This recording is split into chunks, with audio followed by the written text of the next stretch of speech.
Greetings, ladies and gentlemen, friends of COMETSA, dear listeners, uh, and of course my guest, Vidya, if I say it right, my Yeah, friend. yeah. Hi, Sam. How are you? Um, yes, thanks so much, and hello to all your listeners worldwide to Kamatsa. Um, Thanks so much for this wonderful opportunity to participate in this really apt topic of bridging cultures. Yeah, Uh, yeah, yes. My name is Vidhyashankar. I'm based in Bangalore, in India. yeah, Um, Sam, beautiful. wonderful to be connected. Um, Yeah, And beautiful, beautiful. yeah, I've listened to your previous podcast on bridging cultures, quite insightful and eye-opening. I'm happy to share my thoughts, observations, anything that would interest your audience. Beautiful. Please ask away. Thank you. Thank you. I'm glad that you managed to join in. Let me officially remind our listeners that this is the Bridging Culture for Global Talent Mobility and Business Relations show. This is the show that takes place on the last Thursday of every month. I normally host the show and anchor it in partnership with our friend Dean Foster from New York. Unfortunately, he has some emergencies in the family, and he has apologized profusely and suggesting that we might have to do a follow-up because he was looking forward to talk to you, Vidya. So, but that's what it is, and we are here. The mind, the journey, the destiny. We apply our mind to the journey that takes us to our destiny. Most are based on a principle we call the idea. We inform and entertain. We develop and educate. We empower and support. We associate and network. I hope we are all going to be criteria, Vidya. Yeah. Uh, Yeah. But first, tell me, how is everything in India? How is the weather? How is the climate? Everything else? People? Yeah, it's a fantastic question. You're calling right now one of the largest elections, general elections on planet Earth is happening in India. You know, close to Yes, about. yes. I see it on NTTV. I get lost when they start talking about all the important regions. Maybe it's something you might want to educate us on as we get deeper into the show. But how is the excitement there about Yeah, the I mean, elections? I think close to about 700 million people are going to vote in about seven phases, I think. And tomorrow, Bangalore, which is in the southern state of Karnataka in India, is going to vote, right? So India has got about 29 states and three or four union territories. So union territories have different administrations. The states are largely provincial, and then they are divided or demarcated based on language. You Yeah, know, so I mean that is how the Indian states are. Lots of people think that India is somewhat similar to EU, the European Union, because the languages are different yeah, because each state, right? Yet they are bound by an Indian ethos. yeah. Uh, so yeah, that's how I would kind of explain it. So because of the large number of people that participate in the votes, I mean, 700 million. What did you say? 700 million? Yeah, I mean, it's actually 970 million people are going to vote. Let me correct it. Yeah. And Yeah, so because of that, then you vote in stages. yeah, you vote in stages, and because the voting is not through ballot, it is through electronic, right? I see. So yeah, it's called electronic voting machine (EVMs), right? Yeah. So the EVMs are moved from places to places, and the symbols of the parties, the names of the candidates are loaded in, and then all people have to do is just go and press the button, right? That Mm. represents it. And then, as a proof of voting, you get a special type of ink that is applied on your forefinger. It's a special ink because you can't erase it. Yeah. Okay. And very interestingly, it is manufactured by one single company, not more than 200, 300 kilometers away from Bangalore, right? Wow. Um, and this has been going on for like nearly 70 years since independence in 1947. And today, if any statistics are to go by, close to 30-40% of the voters are going to be new voters Mm. or young voters, Yeah. right? Yeah. Wow. So it's one of the largest exercises in the world. Mm. Uh, and yeah, so, So and that's why it's referred to as the biggest democracy in the world. yes, totally, Wow. you're right. We Yeah, we're gonna come back to that as part of our insights into the Indian culture. But let's tell the people a little bit about you, Vidya. I have a bit of your write up here, but I'm sure you can do a much better job in introducing yourself than what I have here. What I know is that you've been in corporate. You've been working closely on cultural and creative sector. So yeah, maybe tell us a little bit, which part of India did you grow up, the type of education you followed, your youth yeah. days, and then I want us to reserve the juicy stuff to later. But let's get to know you better. Sure, sure, sure. Thanks, Sam. Wonderful. Thank you. Um, I mean, eh, I'm originally from southern part of India in a state called Tamil Nadu. Tamil is the language that is being spoken, and that's my mother tongue as well. I mean, born in the mid 70s, born to parents who believed education is the trump card. My mom and dad both were teachers at one point in time. Both were science graduates. Uh, my mom was a school headmistress, and my dad was working in the pharmaceutical industry, and he's a microbiologist. So I grew up in this very quaint, the oldest towns in India called Tanjore. Yeah, Yeah, Tanjore is known for lots of very interesting things. It's where one of the largest kingdoms of India, called the Chola dynasty, came about. That was the headquarters, and the Cholas were responsible for moving to far east as far as Indonesia. So the establishing Indian culture was made possible by the Cholas. yeah. They conquered Sri Lanka. They went to Thailand, which is called Indochina, Burma, all the way to Bali and Indonesia. Right, So and were they merchants, Vidya? so they are you asking if they are merchants? Were they merchants? Why were they traveling so far? So there's a kingdom. They were expanding the kingdom simply, Oh yeah, right? And and then they got into shipbuilding because you need to travel the seas, and of course trade follows. So today, if you look at it, Singapore and Malaysia. Singapore, by the way, is a Tamil word. yeah, Singa means lion, right? Pur yeah. is usually is a suffix for a place, right? So it was the So place of lions. yeah, the place of lions, right? Wow. Interestingly, Singapore has also got its own Chinese name, which is Temasek, right? So I think the cultural amalgamation happened at some point in time. But how else do you explain the presence of Indian people and mainly Tamil people in Singapore and Malaysia? And this is because of the Chola kingdom, which conquered and established outposts in all these places. Okay.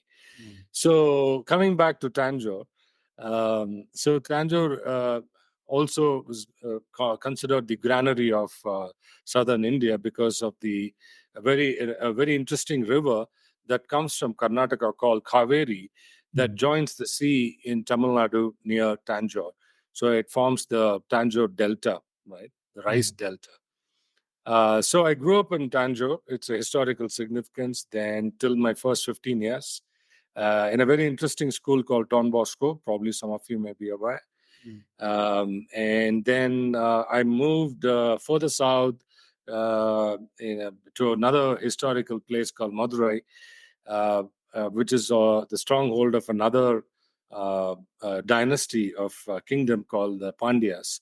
They are both are very big on architecture, right? And large temples and granite stones and carvings and all of that stuff, right? So then after my what we call as the 11th, 12th, I don't know what's the equivalent. Maybe in the UK it's the I think they call it the A levels or the O levels, I think. I went up north to a state of Rajasthan, which is simply means the land of the desert and sand, right? Um, it's bordering on Pakistan, and so I went to a science and technology institute called Birla Institute of Technology and Science. Birla is the name of the gentleman who started it, and one of the foremost industrialists post-independence India, right? That's the Birla Group. So I did, engineering sciences and management sciences there. And as part of our internship, we have an opportunity to do for 6 months or 1 year. I went to Mumbai, right? It was still called Bombay then. And I did my internship in two different banks. One is in a commercial bank called the Central Bank of India, and another in an investment bank called the Industrial Investment Bank of India. So, but then soon I realized I'm not cut out for banking. Uh, so I wanted to let my sort of creative juices flowing.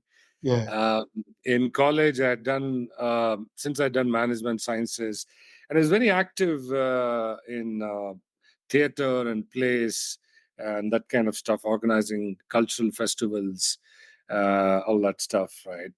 I see. So that is where you came into contact with culture and developed interest in it, right?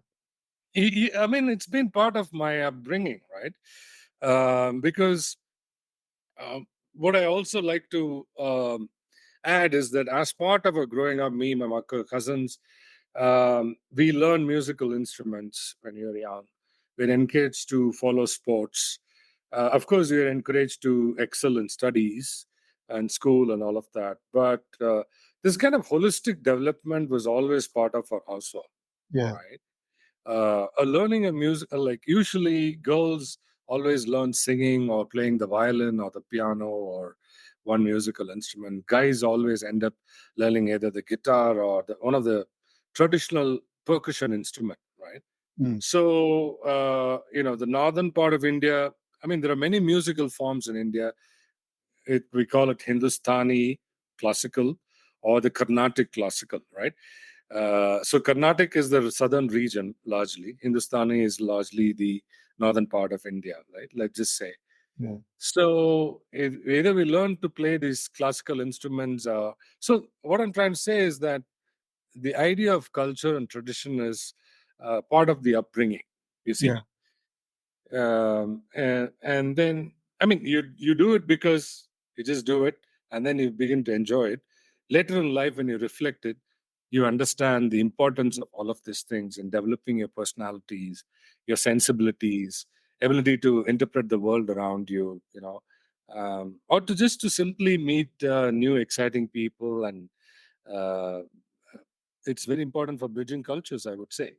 Yeah, Right. yeah. So you Yeah. regionally, I mean, India is quite big in terms of regions, Yeah. as you have shared with us, Yeah. and I guess multiculturalism from the Indian perspective is what makes India. Am I right? Yeah, absolutely. Right. Because when you have 28 states and 8 union territories, you become open to different things. You become open to different languages, and you also appreciate the commonalities in terms of the words used, not just in the Indian languages. You will be surprised, like I told you in our first interaction, the mm, word juggernaut, right, mm, which means a very powerful force, comes from the Hindu god Jagannath, right? mm. Who is actually, there's a massive temple based in the eastern coast of India, right? Yeah.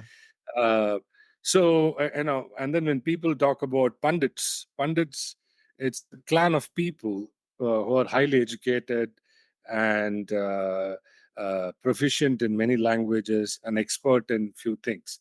So that is whom we call in modern day languages as punditry or pundit, right? So the reason I'm saying this is, you understand there's so much of commonality, right? Because India is one of the ancient civilization. There's Yeah. a lot of exchanges that has happened with Europe, with Africa, right? Mm, And the Indian words have entered the vocabulary, the English vocabulary, let's say, right?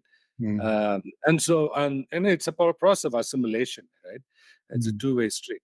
So to answer your question in terms of the cultural upbringing, it helps in relating with people, let's just say, right?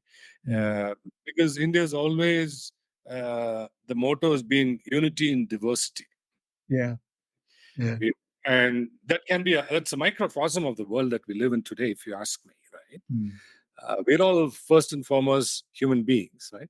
Irrespective of color, race, creed, whatever.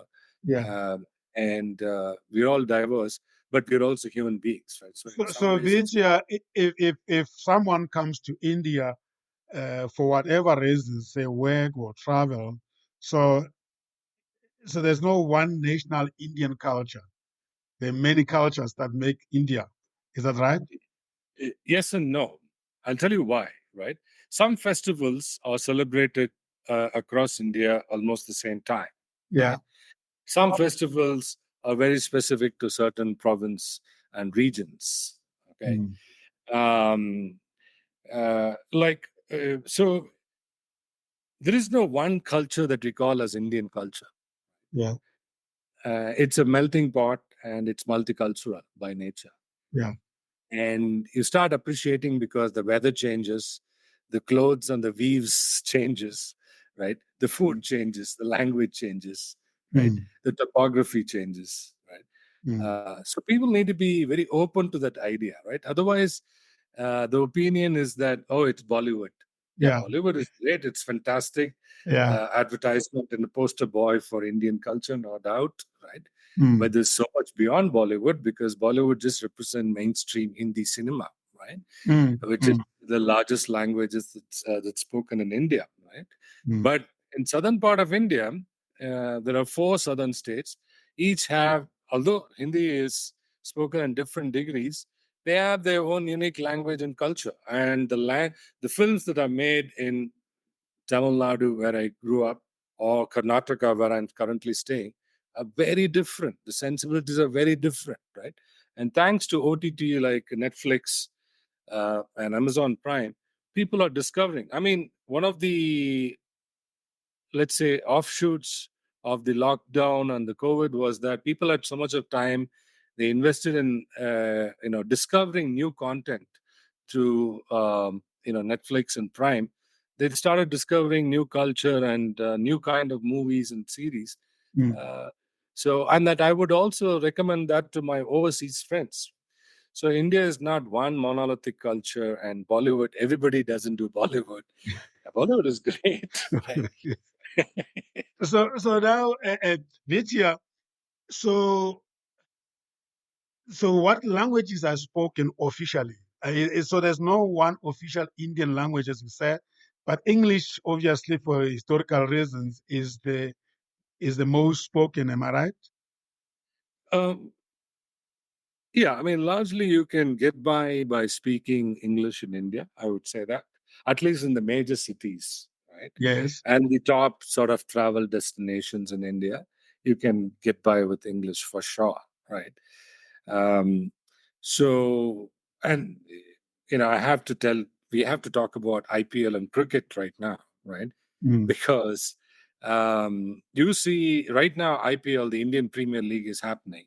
It goes Yes. on for 2 months because it is perfectly juxtaposed for the summer vacation of kids, school going kids in India, to do something, right? It's the Mm. greatest entertainment that's happening.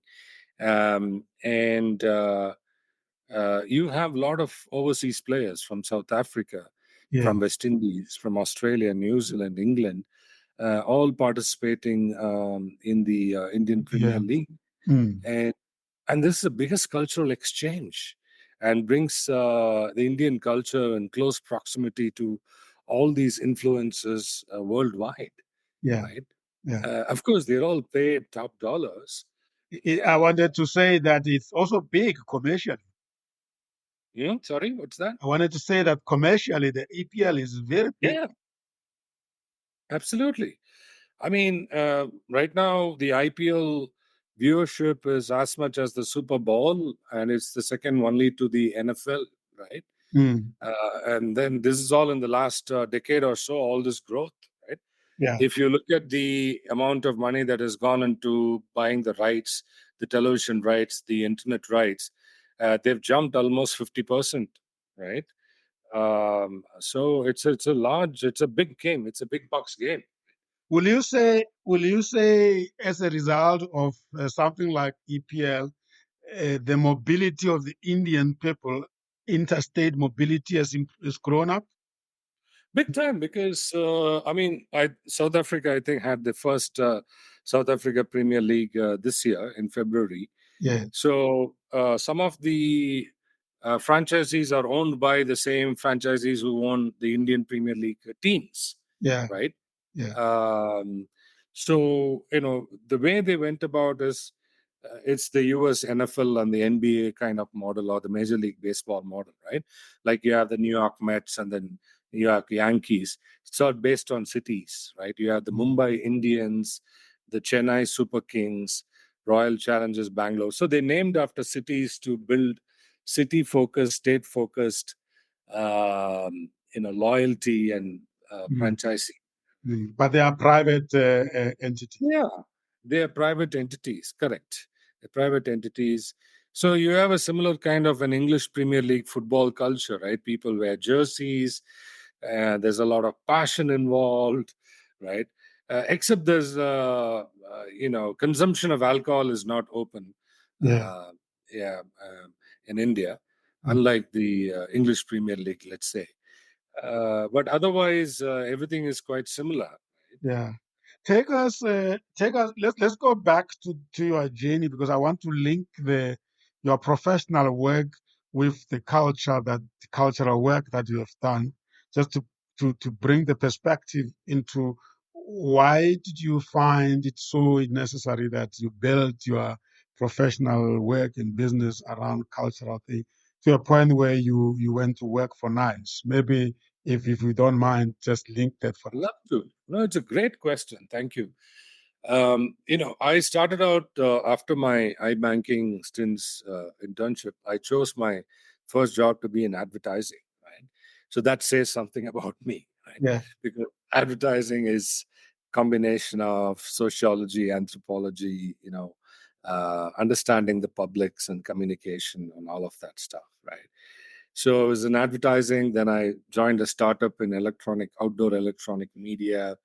Then I went to the UK, went to do an advanced MBA program. And then I came back to Mumbai again. I was in public relations. Then I joined Times of India Group, one of the largest read English newspapers in the world. In fact, it is the largest circulated English newspaper. And I was part of the corporate strategy team.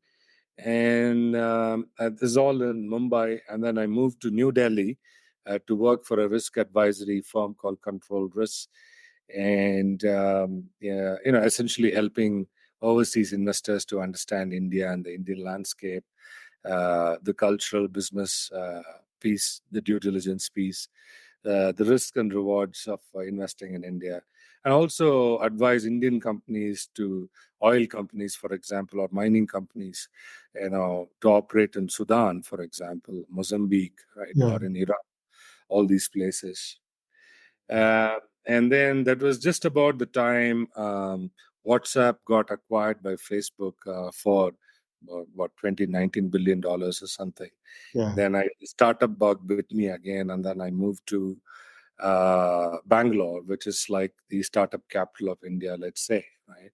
Yeah. I joined an industry apex body called NASSCOM, which is National Association for Software Services Companies, essentially to represent the interests of the IT and the IT-enabled services company in India and overseas, because the biggest market was in the US and UK and other places.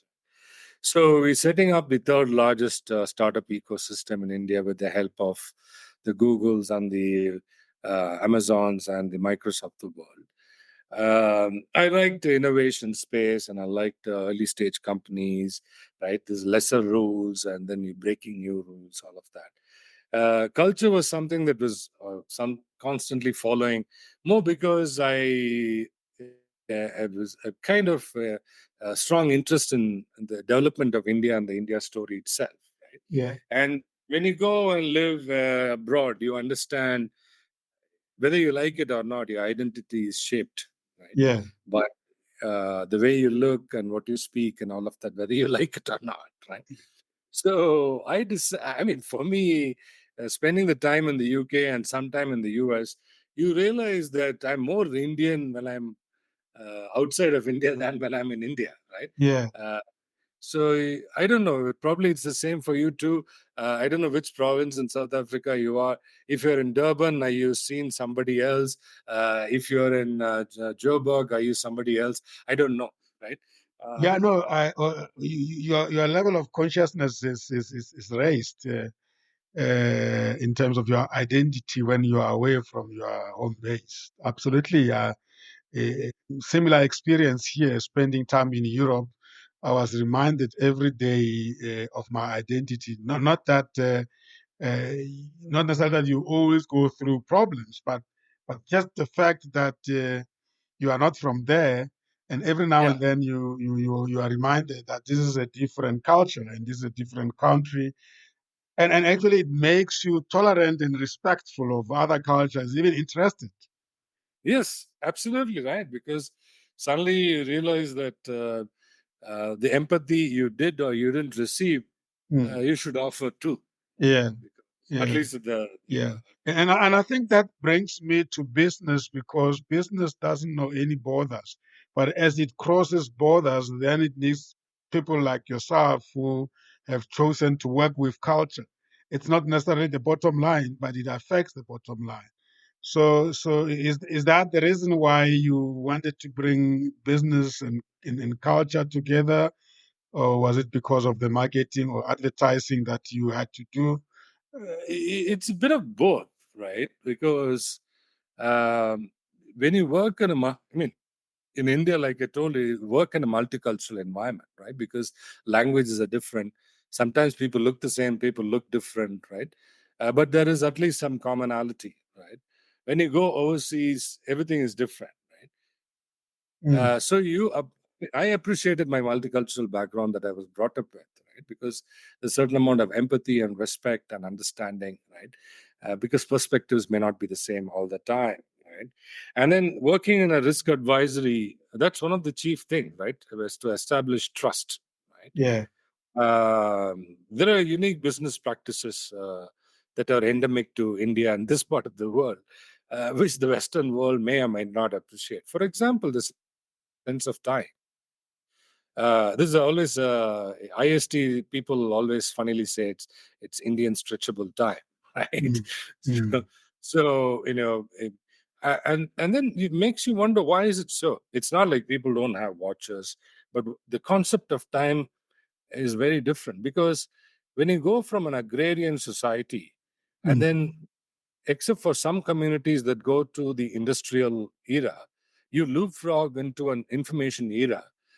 Concept of time varies, because if you brought up around industrial towns, there's a siren that goes at 7 o'clock in the morning or 6 o'clock in the evening, right? Yeah. So, and then there is manufacturing; it is time based. Right? Yeah. So, 8:35 means something, right? But in an agrarian economy, between 8 to 10 means something. Sometimes it's even days and weeks means something, right? It's not to the second, doesn't mean anything at all. You understand what I'm Mm. saying, Yeah, right? yeah. So, So the industries that they do shape the cultural outlook of the region. yes, the manufacturing industries do shape the cultural outlook for sure, right? And then and then the important part is that one is understanding global culture, Indian culture, similarities, and how do you bridge them, right? Because one great advantage, India has is the largest English-speaking workforce, right? Yeah, And that helps, right? So colonial hangover or not, it helps, yeah, right? yeah, Right. yeah. Uh, It improves the mobility, talent mobility of the Indian workforce. yeah, because on the whole last 2-3 decades is fueled by the information technology revolution, right? Today across India, you have all the top banks. Goldman Sachs' biggest offices outside of 85 Broad Street in New York, Manhattan, is in Bangalore, right? Yeah, They got close to about, I don't know, 10, 12, 15, 1,500, I don't know, acres of land that has been put in place. And earlier it used to be only back end offices, what used to be called as knowledge process outsourcing. Now, a lot of the front end work also happens simply because of the talent pool here, right? mm, And the reason also is partly cultural in the sense that there is emphasis on STEM education, right? mm, mm, mm, Partly being open to new cultures, and partly also the sophistication in using English as a main language, right? mm, And then you learn multiple languages too, so your brain is kind of wired to learn new things. You're mm. good at science and mathematics, and then the languages you're comfortable because you've grown up speaking and writing English, so all that sort of contributes. Speaking of that and STEM and technology, I know we wanted to talk about that in the second part of our discussion. Was this Indian government strategy or policy earlier years that India became, it was going to become what it became in terms of STEM and technology, or how did that come about? Yeah, absolutely. This is all very planned post independence. This is all very planned, deliberated interventions that was made by the Indian government then. It started with setting up what's called the Indian Institute of Technologies, IITs. Mm. Today, the IITs are being established in Tanzania, for example, Yeah, because you want to support, because it's part of the global South, South-South interactions and trade. Right? yeah, So the Indian Institute of Technology was first established in the four largest cities in India, yeah, right? And each with a different country, right? The Indian Institute of Technology in Madras in the southern province was in partnership with Germany, right? yeah. And the one in Delhi is with America, right? With American universities. Mm, So on and so forth, right? Because in the 50s and the 60s, it was very acutely noted that the investment in space is important, science and technology, the indigenous industry development, all that had to happen, right? A lot of setting up of the education universities, and government did all the programs, right? So, I mean, there was a lot of borrowing from the USSR, the Soviet kind of socialist model at that point in time, yeah. where the state was funding a lot of these developments, right? Setting up institutions, etc. Right? Otherwise, there was no concept of middle class or the working class at all, right? Mm. It was just the traders, and then you had the educators, and they were all princely kingdoms, right? And then the landowners, right? So these IITs, are they today still government owned, or are they Yeah, in the? yeah, the government owned, and now from earlier it used to be when I was in school 20, 30 years ago, there were only four major ones. Now there are more than 25 or close to 30 of them, right? Spread in Mm, different parts of India, right? mm, And then it was just this is in technology, and so is in medical, right? The All India Institute of Medical Sciences, AIMS, has become government-owned entity that is spread far and wide in India, so that is accessible. Because today India has got what less than more than 50% of India is less than 35 years of age, Mm. right? Mm. 1.3 plus billion population, Yeah. which is It mind-boggling. is it is interesting to note that such a government program can end up benefiting the industry the way it does. I mean, every time I'm speaking to a technology organization, you find that it's headquartered somewhere either in Europe or in the US, and then you make an appointment for to be inducted into it. Somebody calls you, and then I say, "Where are you?" You say, "I'm in India."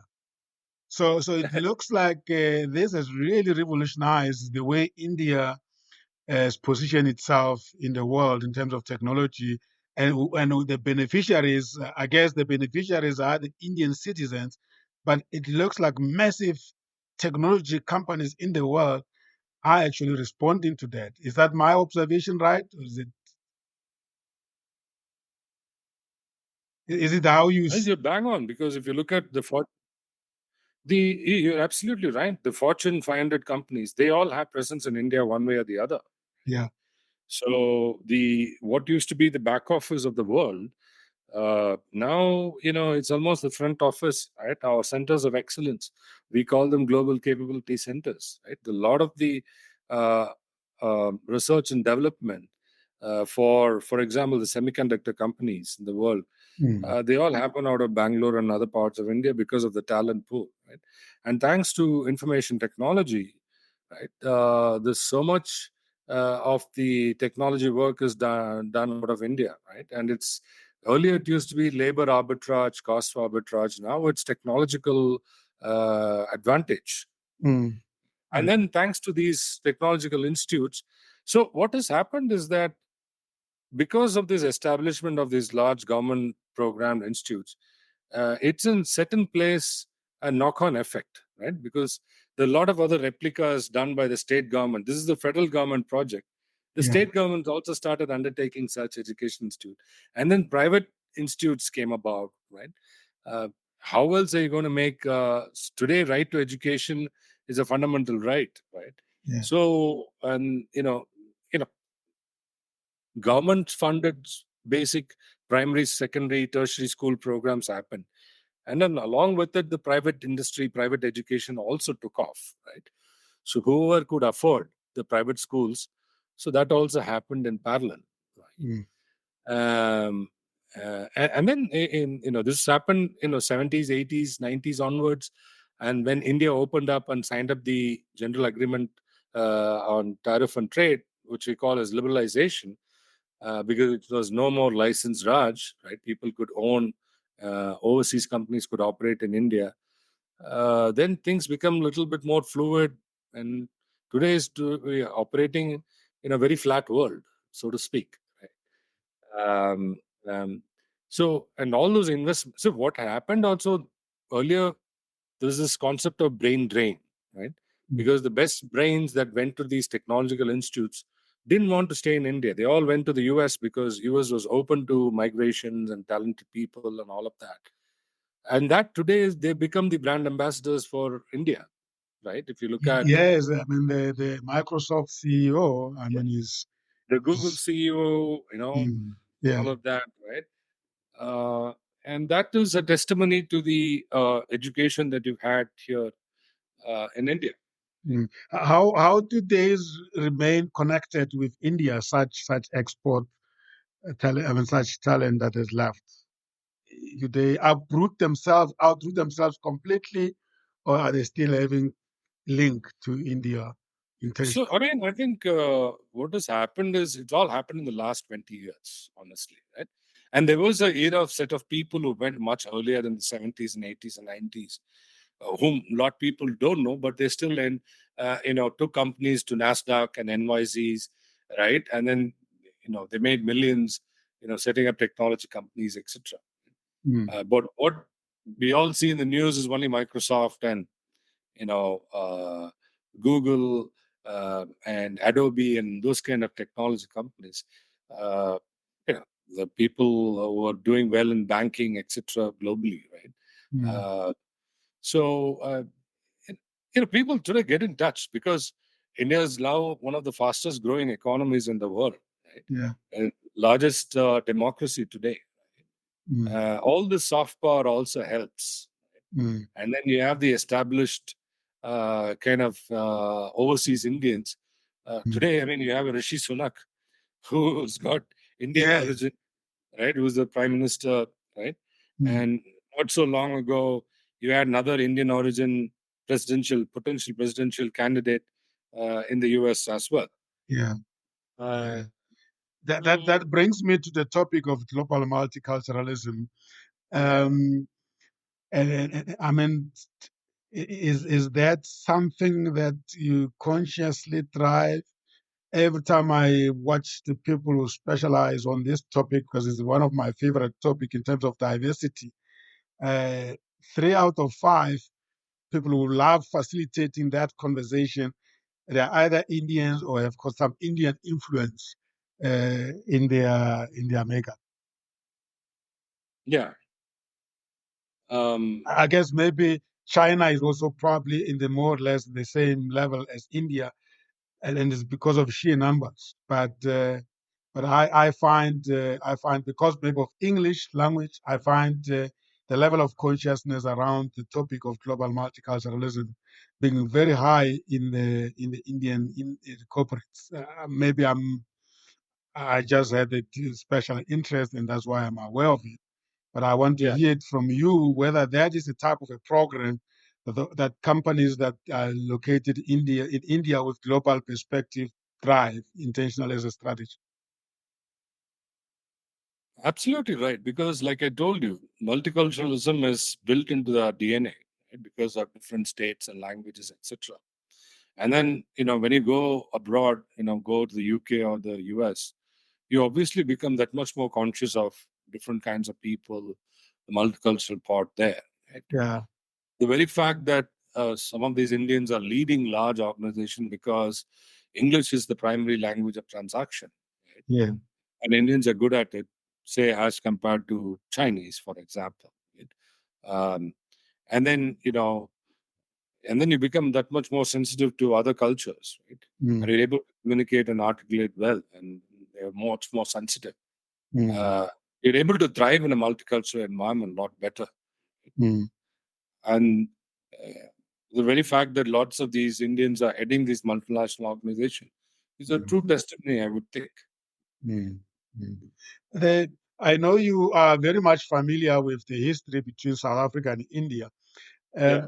Other than South Africa, is there any other country which has such a strong Indian connection in terms of numbers as well? I mean, uh, Indians in South Africa, they are South Africans. Sometimes we even forget that there is India. Yeah, yeah, yeah, yeah. No, I mean, I think it's because of the colonial roots, right? See, one is the traditional trading hubs, right, between East Africa and India that predates the British Empire, right? Mm, Same is the case with the trade with Arabia and the Middle East that predates the British Empire, right? A lot of the spice route discovery, right? Vasco da Gama and Magellan, all of that happened because of the traditional spice routes to India as such. So mm, today, like South Africa, India has got strong affiliation with West Indies yes, yes. because of all the laborers who worked on the sugar plantations, etc. Right? With Fiji, right? With the Fiji Islands. And I mean, these are Indonesia, because Bali has got a strong Hindu, uh, you know, tradition and culture presence, Mm, right? mm, Um, um, so yeah, Singapore, Malaysia, right? mm, Sri Lanka, all these have been hubs. I would say Hong Kong, right? Uh, so one that happened during the British era, another that happened even much, much before the British era, right? Yeah, But the yeah, Dutch East Indian Company that that was formed during those trade. Uh, yeah, the Dutch East India Company, correct? Yeah, yeah, yeah, yeah. That came there. I mean, what is interesting today, because of all of that, is very funny when sometimes you look at cricket and you have people of Indian origin playing in different teams, right? Yeah. Play in South Africa, they're there in West Indies, they're there in Australia, they're there in England, New Zealand, right? In Hong Kong. And today, I mean, in the month of June, there's going to be the T20 World Cup that's going to happen in West Indies and the United States. And if you look at the team, it's all comprised of South Asians, I would say, not just Indians, but South Asians, right? You have Indians, Bangladeshis, Sri Lankans, Pakistanis, all of them playing in those teams, right?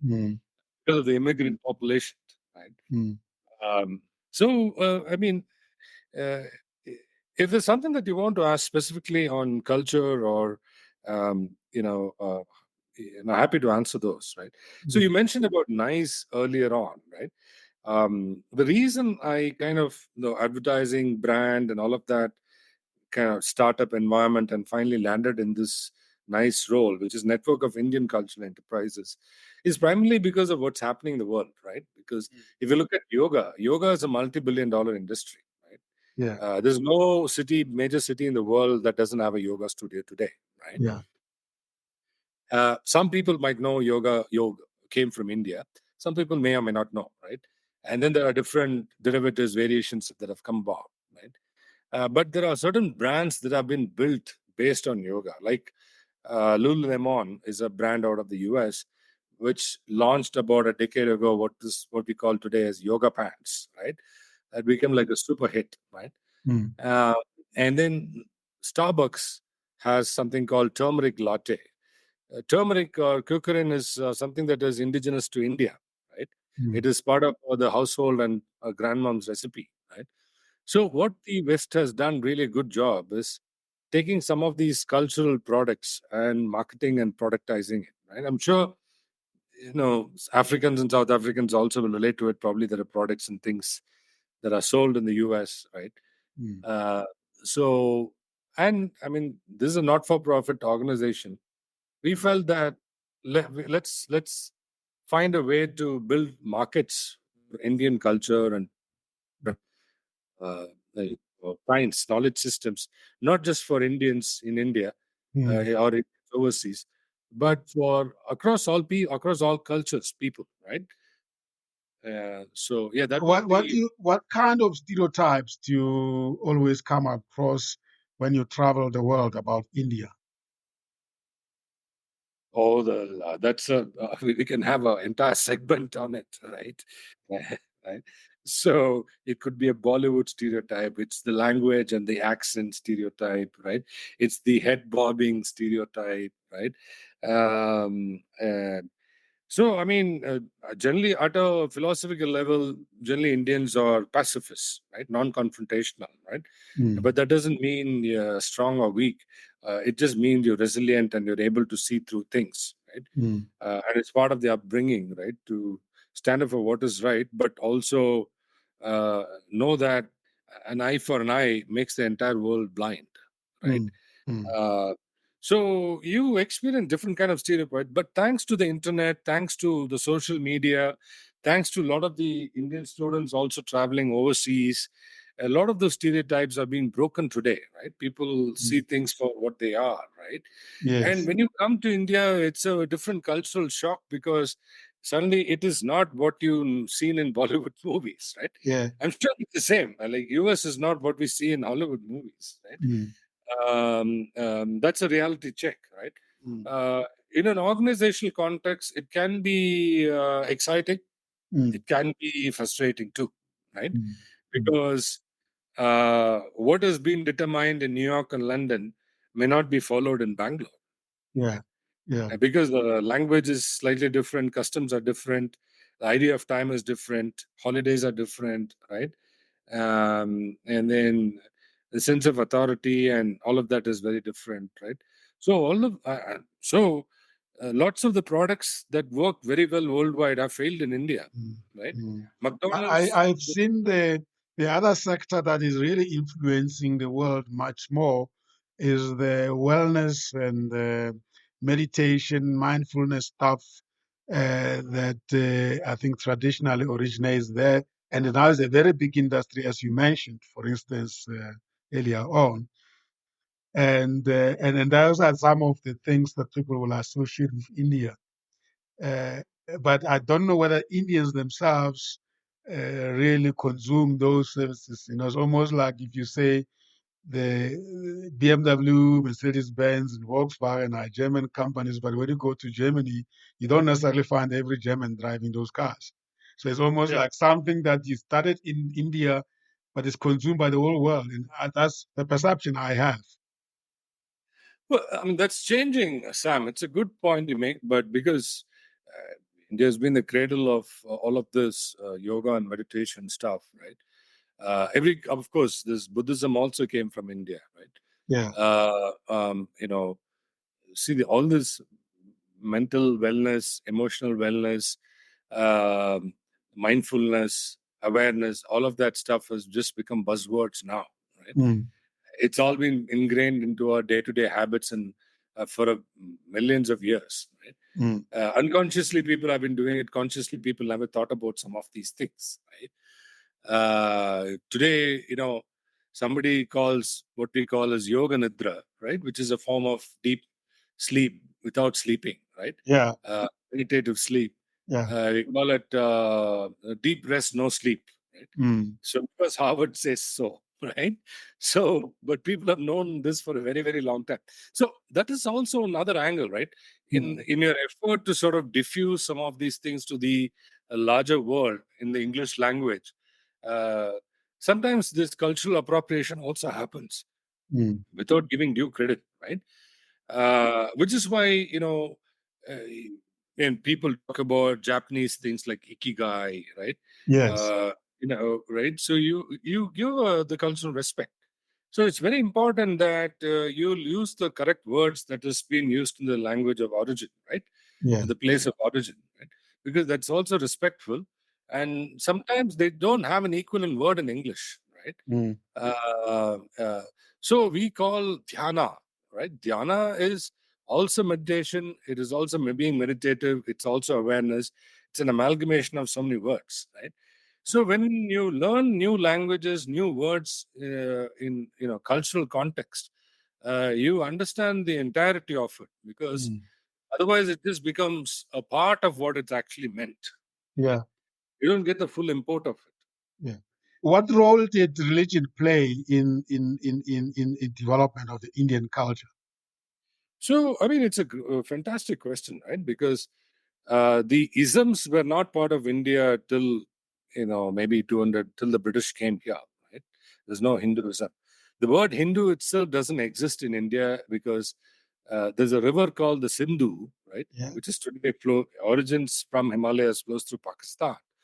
So the Persians couldn't say Sindhu, they called it Hindu, right? Because the land of the Sindhu, Hindu, right? That's how it became, right? And so then everything became monolithic, right? The people who are part of the Hindu land become Hindustan or Hinduism, right? Mm, And then it it it kind of fitted the convenience, saying that the religions have one single book and one single God, yeah. right? So we say we have a single Godhead, but then you have different gods. Right? Mm, So it blows people's mind away. How can you have multiple gods, etc.? No, that can be a separate topic for discussion by itself. yeah. Yeah. But all I'm trying to say is that uh, in this land there was something called the Sanatan Dharma, which is the eternal truth, right? Mm, Which is broadly some of these sort of moral concepts around righteousness, what we call as dharma, right? mm, That was what was followed. There was no religion as such, right? So the idea of the Vedic concept, right? The people, all of that, people who meditated and then came up with these concepts, etc. Uh, all that kind of imbibed into the local culture, and still that drives it. That drives a lot of the belief systems and the value system, right? mm, One I mentioned about being pacifist and non-confrontational, and that's today reflected in Indian foreign policy, right? In the 60s, it was non-alignment, right? You're not yeah. saying that I'm only part of this group and against that group and I'm NATO or not, right? It was not any of those. It's about, you represent your best interests, right?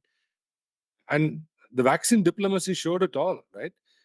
India didn't stop manufacture its own vaccine and then distribute it to so many African, Yeah. Indian, and South Yeah. American What's countries. the name of that company? Was the major supplier of vaccines from India that I think South Africa also ordered a lot of vaccines from or partnered with them. One second, I'll tell you what it is. Mm. It's called Covaxin, right? Yeah, yeah, And yeah, and it was developed by. Um,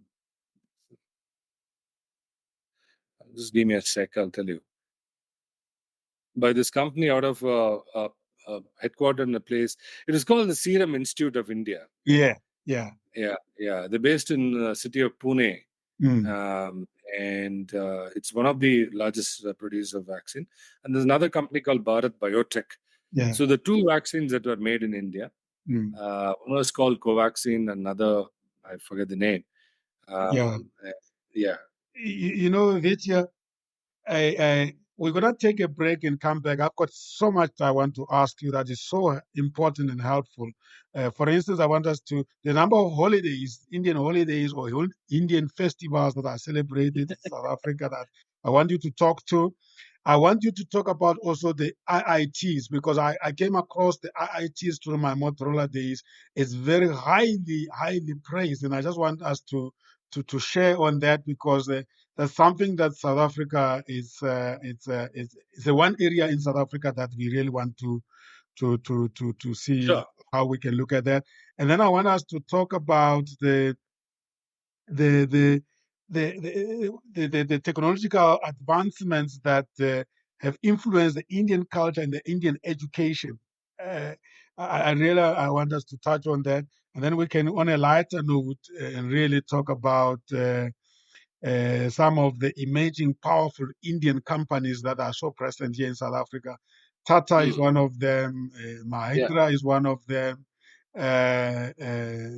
The guys who bought our steel company here, Miss ArcelorMittal, yeah, all yeah, those, and share with me your future perspective in terms of the AI and technology. What do you think we should watch out of India, and where are the opportunities for those who really want to cross borders in terms of talent? yeah, yeah, yeah, I don't think we will have done justice if we stop there because the purpose of this show is to make people realize that there's opportunity in terms of global talent mobility.